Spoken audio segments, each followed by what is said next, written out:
आज का जो हमारा टॉपिक है वो एक लफ्ज़ के गिर्द घूमता है। वो लफ्ज़ जो आजकल हम सोशल मीडिया पर बहुत ज़्यादा सुन रहे हैं, बाल। आखिर ये बाल है क्या? सोशल मीडिया पे इसका इतना आजकल जिक्र क्यों हो रहा है? इसके अलावा कुरान पाक में बाल के हवाले से अल्लाह ने क्या वार्निंग दी है, इन सभी बातों पर बात करेंगे। हमारे साथ स्टूडियोज़ में मौजूद हैं प्रोफेसर अब्दुल्ला भट्टी, जो कि स्पिरिचुअल हीलर हैं, स्पिरिचुअल स्कॉलर हैं और कॉलमिस्ट भी हैं। अस्सलाम वालेकुम भट्टी साहब, कैसे हैं? वालेकुम सलाम। मेरी बेटी कैसी है? मैं बिल्कुल ठीक। आप ठीक जा रहे हैं? बहुत अच्छे जा रहे हैं। आपके रोजे कैसे? अल्हम्दुलिल्लाह अल्हम्दुलिल्लाह। भट्टी साहब, ये बाल का लफ्ज आजकल हम सोशल मीडिया पे बहुत सुन रहे हैं।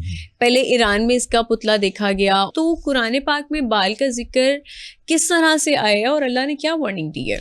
औज़ुबिल्लाहि मिनश्शैतानिर्रजीम, बिस्मिल्लाहिर्रहमानिर्रहीम। बेटा, कुरान पाक में जब सूरह सफ़ात हम देखते हैं ना, तो वहाँ पे हजरत इलियास और जिनको बनी इसराइल में हजरत एलिया कहा जाता है, हाँ। तो उनके हवाले से ये बयान आता है कि कुरान पाक अल्लाह ताला फरमाते हैं कि तुम बाज आ जाओ, ठीक है, रुक जाओ बाल की पूजा से, ठीक है, और देखो कि तुम्हारे बड़े जो तुम्हारे अबौज दाद थे जिसकी पूजा वो करते थे खुदा की, वो क्या करो। इनके बकायदा सूरह साफात में नाम लिया गया है। अच्छा। और जब तारीख हम देखते हैं, तारीख का दामन में हम झांकते हैं, तो वहां पे हमें नजर आता है बनी इसराइल में जब ये बाल सच बेटा ये है कि हर दौर में शैतान जो है मुख्तलिफ रूप बदल के सामने आता है।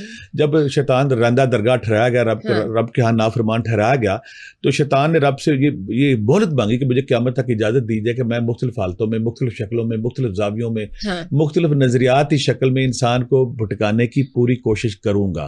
तो हर दौर में हक और जो शर है, इसके मानने वाले, इसके जो पूजा करने वाले मौजूद रहते हैं। आप हैरान हो जाओगे बेटा, बाल के जो ये शैतानी अलाकार है, शैतानी नजरियात का अमल है।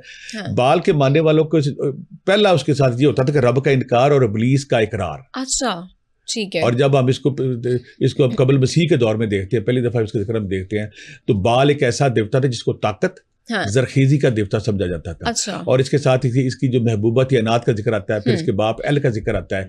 ये सारे कहा जाता है कि ये लोग उस दौर में ये समझते थे अगर बाल आप पे राजी है, आप पे मेहरबान है, तो आपकी जरखेजी आएगी, बारिशें आएंगी, फसलें आएंगी, बागात होंगे। अगर बाल आपसे नाराज हो गया तो फिर आपके ऊपर बारिशें रुक जाएगी, कैद साली आ जाएगी। अच्छा। लिहाजा इसको राजी करने के लिए, इसको खुश करने के लिए इसके सामने जानवरों की भेंट चढ़ाई जाती थी। बट साहब, क्या ये जो पुराने वक्तों में बच्चों की वाकई कोई कुर्बानी दी जाती थी बाल के लिए? बाल के साथ एक और जिक्र आता है, मोलोख। हाँ। मलौक का जिक्र आता है, वो ज्यादा दरिंदा, ज्यादा जिनसी, ज्यादा, इन दोनों का जिक्र इकट्ठा आता है। जब कुरून उस्ता में, मेसोपोटामिया में या इराकी तहजीब में, किनानी तहजीब में, हम पुराने दौर में जब हम जानते हैं, तो वहां पर उसका जिक्र आता है। उसके जिक्र में आता है कि उसके सामने मासूम बच्चों की कुर्बानी या जिनसी इस्तेहसाल किया जाता था। उसको कहा जाता है ये भी ताकत का है, ये तूफानों का है, समुद्रों का। अगर ये नाराज हो गया, समुद्र हम पे चढ़ जाएंगे, ये ताकत का है, इसकी ताकत से हम जवाल पजीर हो जाएंगे। तो वो करते क्या थे कि मासूम बच्चों, उसको ना कांसी का बहुत बड़ा मुजस्मा उसका बनाया गया था, मोलोक का। हाँ। कांसी का बहुत बड़ा मुजस्मा बनाया गया जिसके अंदर आग दहका दी जाती थी, और उसके बाद जो कुर्बानी वाला बच्चा है, खुदा ने करे उसके हाथ में दिया जाता था, ये बात को उसके अंदर डाल दिया जाता था। अच्छा। मसला ये होता है जिस लेवल की कहत साली होती थी, जिस लेवल की मुश्किल होती है, उस लेवल की कुर्बानी दी जाती थी। कुर्बानी अगर नाल में तो किसी बकरी की दे दी, बड़ी है तो किसी बैल की दी। अगर जब देखते ना ये कहत साली बहुत ज्यादा हो गया है, ये हालात हमारे मुआफिक नहीं, तो बड़ी कुर्बानी बाज का बच्चों की दी जाती थी। अगर आजकल पिछले दौर में जेफरी एप्स्टीन पे हम बात करेंगे, जो जिनसी इस्तेहसाल का जिक्र है, तो ये वहीं से कहीं ना कहीं चलता आ रहा है। उसको मौलौक को राजी करने के लिए कि वो राजी हो जाए, वो हम पे उसकी कहत ना आए, हम तूफान ना आए। मासूम बच्चों को उसकी आग में फेंका जाता था या उसके सामने उनको ज़िबा किया जाता है, अल्लाह माफ करे।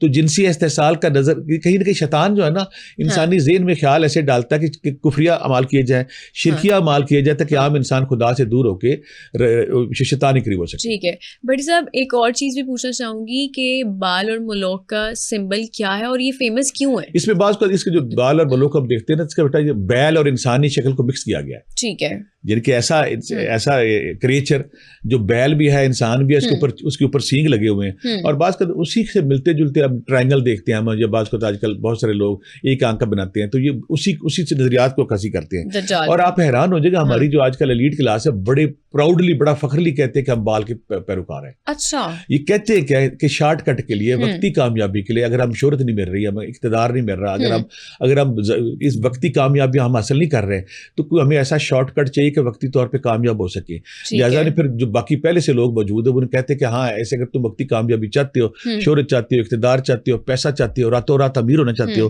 तो तुम्हें ऐसी सैटन जो ऑर्गेनाइजेशन पूरी दुनिया में फैली हुई है, उसका हिसाब बन जाओ। जब उसका हिसाब बनते हैं तो वहां पहली शर्त ये होती है खुदा का इनकार, शैतान का इकरार, शैतान की पूजा का किया जाता ठीक है। तो इसमें जो सिंबल बनाते हैं, सिंबल बना के आप देखें ना, जिम कैरी था, जब बिल गेट्सन था, वो सारे एक्टर जब सामने आते थे आके मुख्तलिफ निशान बनाते थे और बरबला कहते थे कि उस तंजीम के हिस्से में बच्चों को ज़िबा किया जाता है, बच्चों का इस्तेसाल किया जाता है। तो कहीं ना कहीं हर दौर में जो बंदा जल्दबाज है, बेचैन है, बेसब्रा है, वो चाहता है कि मुझे वक्ती कामयाबी, शोहरत हासिल करने के लिए मुझे कोई ऐसी तंजीम मिले, कोई ऐसे लोग मिले कि मैं उनको कैसा बन के जल्दी मिल जाऊँ। और ये सच है, जब इनकी तंजीम का हिस्सा बन जाए, ये गैर महसूस तरीके से, खुफिया तरीके से आपकी हेल्प करते हैं और फिर आप रातों रात अमीर, शोहरत, पैसा आप पे आता है। उसको देख के जो नए आने वाले, वो उनकी भी ख्वाहिश होती है कि हम इस ऑर्गेनाइजेशन का हिस्सा बने और हम भी कामयाब हों। बट साहब, ये पूरी दुनिया में से सीक्रेट फॉलोअर्स मौजूद हैं और उनकी निशानियां क्या हैं फिर? ये जब भी आएंगे ना, इनकी जब फंक्शन होता है, कोई तकरीब होती है, तो ये बड़े टेढ़े मेढ़े कपड़े पहन के आएंगे, बदरुएं बन के आएंगे। अगर लड़कियां बन के आएंगे, लड़कियां लड़के बन के आएंगे, अपनी शक्लें बिगाड़ कर आएंगे और बाद का ट्रायंगल बना होगा। तो हैलोवीन पार्टीज भी देखते हैं, हैलोवीन पार्टी, आपको वही इल्यूमिनाती हो गया, फ्री मैसन हो गया।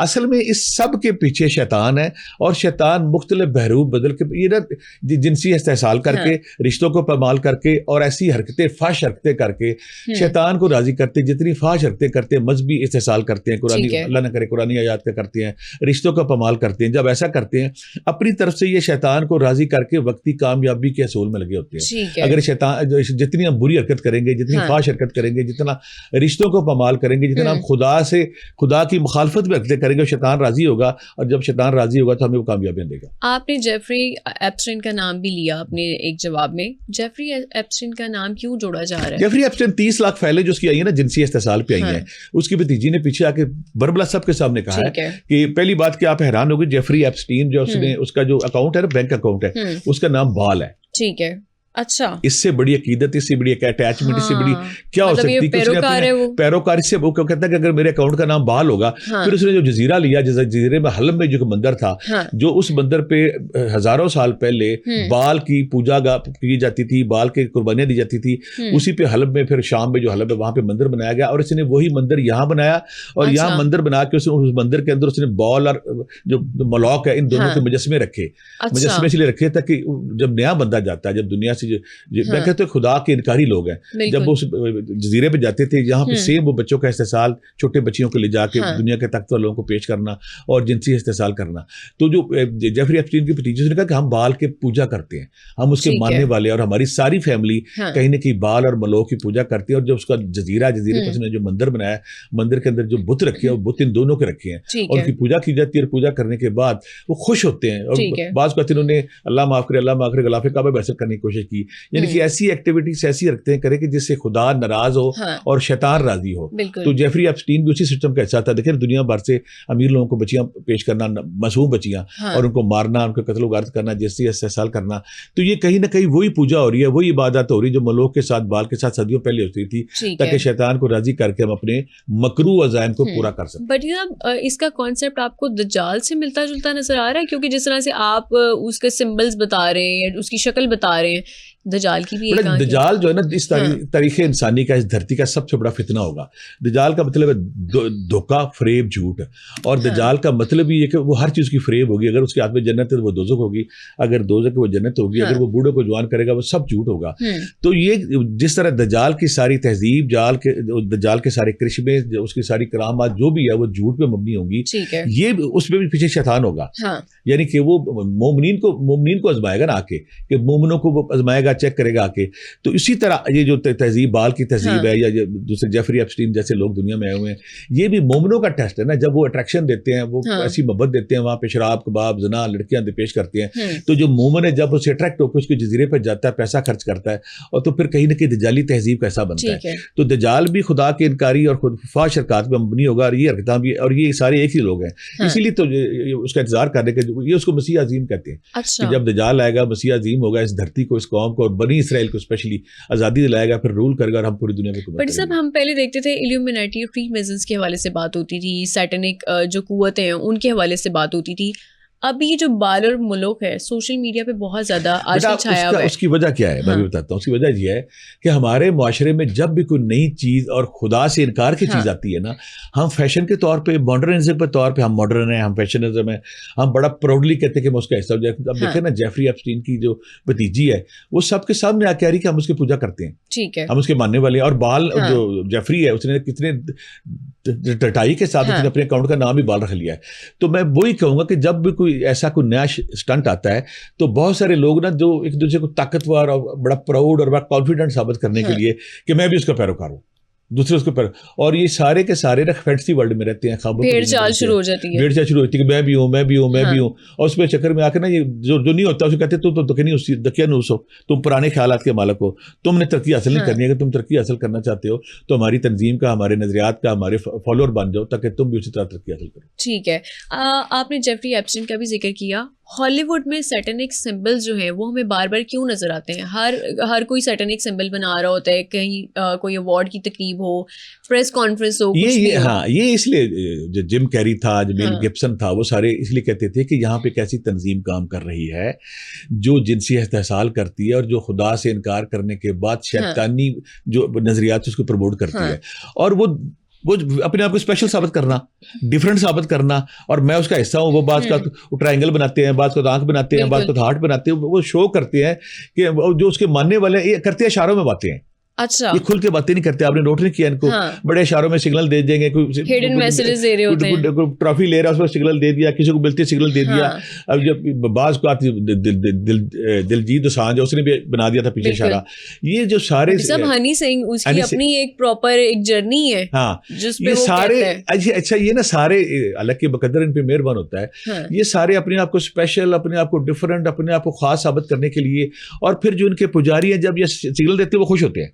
अच्छा, ये असल उनको मैसेज देते हैं कि मैं मेंबर हूं, तुम भी इसमें आ जाओ। तो अपने आप को ना ये हर दौर में एक बड़ा अजीब कल्चर रहा है कि जो खुदा को मानते हैं, खुदा की ताजीम करते हैं, खुदा के अहकामात को मानते हैं, उनको दकियानूसी पुराना समझा जाता है, जो बगावत के लंबर आते होते हैं। लेकिन बटी साहब, इनके बारे में ना मशहूर ये था, ये जो जितनी भी कम्युनिटीज हैं, इल्यूमिनेटी है, फ्री मेजन्स हैं, या फिर अब ये बाल है, इनके बारे में ये मशहूर था कि ये ना बिहाइंड द कर्टन रहते हैं और ये सामने नहीं आते। लेकिन अब हमने देखा है कि जो स्टार्स हैं या जो बाकी जो इनको मानने वाले पैरोकार हैं वो सारे सरेआम कह रहे होते हैं। हनी सिंह ने पहले इनके बारे में मशहूर था कि अगर कोई भी एक्सेप्ट करेगा पब्लिकली उसको मार दिया जाएगा।